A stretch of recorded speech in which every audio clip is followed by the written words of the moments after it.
আসসালামু আলাইকুম রহমতুল্লাহ। শেখ ওয়ালাইকুম আসসালাম রহমতুল্লাহ বরকাত। আমাদের বাংলাদেশে বিশ্ববিদ্যালয়ের বা মেডিকেলে যে পরীক্ষা হয়, ভর্তি পরীক্ষা একদিনের, সেখানে কান দেখাতে হয়।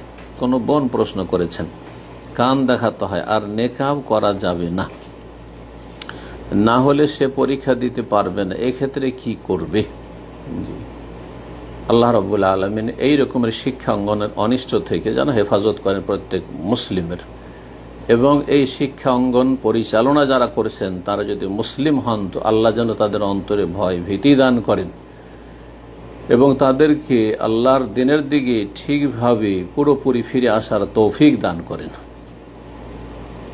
আর তারা যদি অমুসলিম হয় তাহলে তাদেরও জন্য হেদায়েত কামনা করব, আল্লাহ যেন তাদেরকে হেদায়েত দান করে, তাদের অনিষ্ট থেকে উম্মাতে মুসলিমার সকল স্তরের মানুষের হেফাজত করেন।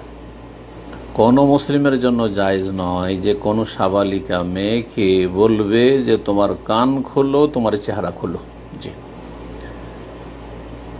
আর আপনাকে নাজায়েজ কাজ করতে বলা হচ্ছে। সুতরাং এই নাজায়েজ হারাম কাজ করে আপনি ভর্তি পরীক্ষা দিতে যাবেন, এই লেখাপড়া জেনারেল শিক্ষায় শিক্ষিতা হওয়া মেয়েদের, এটা কোনো ফরজ ওয়াজিব সুন্নাত মুস্তাহাব কাজ নয়। যদি সুযোগ সুবিধা হয়, আগে শরীয়তকে রক্ষা করি, দিনের বিধিবিধান পালন করে যদি সম্ভব হয় তাহলে আলহামদুলিল্লাহ দুনিয়া শিখলেন। আর যদি সম্ভব না হয় তাহলে এসব দুনিয়া না শিখলেও কোনো যায় আসে না। দিন শিখা ফরজ, দিনের মৌলিক জ্ঞান অর্জন করা ফরজ প্রত্যেক নর এবং নারীর জন্য।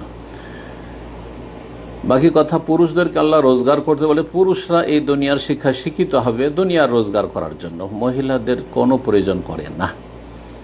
আর তারপরে এই কান খুলে আর চেহারা খুলে যেখানে বাধ্য হতে হচ্ছে নাজায়েজ কাজ করতে, এইসব শিক্ষা নেওয়ার জন্য অসংখ্য এমন মেয়েরা রয়েছে, এমন নারীরা রয়েছে, এমন পরিবার রয়েছে যাদের কাছে এগুলো কোনো ব্যাপার না, যারা দিন ইসলামের আদেশ নিষেধের বিধিবিধানের ধার ধারে না। তারা এই দুনিয়ার পড়াগুলি পড়ুক, হ্যাঁ যথেষ্ট যথেষ্ট, আমাদের পড়ার কোনো প্রয়োজন নেই। নাজায়েজ কাজ করি, হারাম কাজ করি, আল্লাহ ভীরু ব্যক্তি যার মধ্যে ঈমান তাকওয়া আছে, সেই ব্যক্তি, সেই বোন, সেই মেয়ে বেগানা পুরুষের সামনে কান খোলা রাখবে, চেহারা খোলা রাখবে, আর বাধ্য করা হবে আর পড়াশোনা করবে, এটার কোনো প্রয়োজন করে না। আল্লাহ রাব্বুল আলামিন এসব অনিষ্ট থেকে হেফাজত করুন, এবং যারা এসব পাপ করতে বাধ্য করছে আল্লাহ তাদেরকে হেদায়েত নসিব করুন এবং তাদের অনিষ্ট থেকে উম্মতে মুসলিমার হেফাজত করুন।